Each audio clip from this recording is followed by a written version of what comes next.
How much are you charging, Logan? I get that all the time from honestly around the United States. There's guys who are just now breaking into the industry. They'll send me a DM and they'll say, Logan, how do I price this job when they're in Oklahoma or they're in upstate New York or they're in Oregon or somewhere else, and ask me, how should I price this? And I'm like, well, I always go back to this.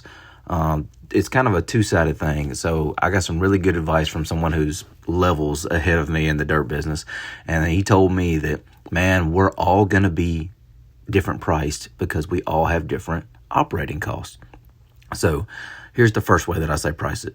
The first way to price it is figure up your operating costs, how much it costs you to drag your equipment out there, pay your guys well, fuel everything up, insurance, material cost, and then you have to put some profit on top of that in order to make some money. So once you figure that up, then you'll figure pretty much how much money you need to make at the end of the week and was it worth it for you to do all of that. The second way you can do it, you can call an established company that is comparable in size to you, or maybe a level above you, maybe a level below you, and ask them, how much would you guys charge for this job? And call around and just kind of see where the prices are at. You don't want to be, oh my God, high, but you don't want to be, oh my God, low either. You know, you don't want to be cutting people's throats, but you don't want to be killing people out there. So pricing is one of those things where you're just going to have to find your spot, how much you need to go out and do the job. I know that sounds simple. You're like, Logan, I could have thought of that. Well, yeah, you could have.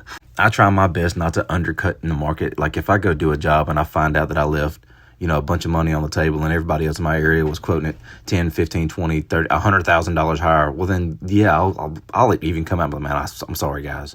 Even though I made money on the job, I'm like, I want industry prices higher because I want to be able to hire more people and I want to be able to give them good pay, I feel like your employees are a reflection of you. If I'm driving a high country and my employees aren't driving a high country, that says something about me. Like, oh, Logan got all the money. Like, no, I want them to be a reflection of me. I want all my guys to live in nice houses.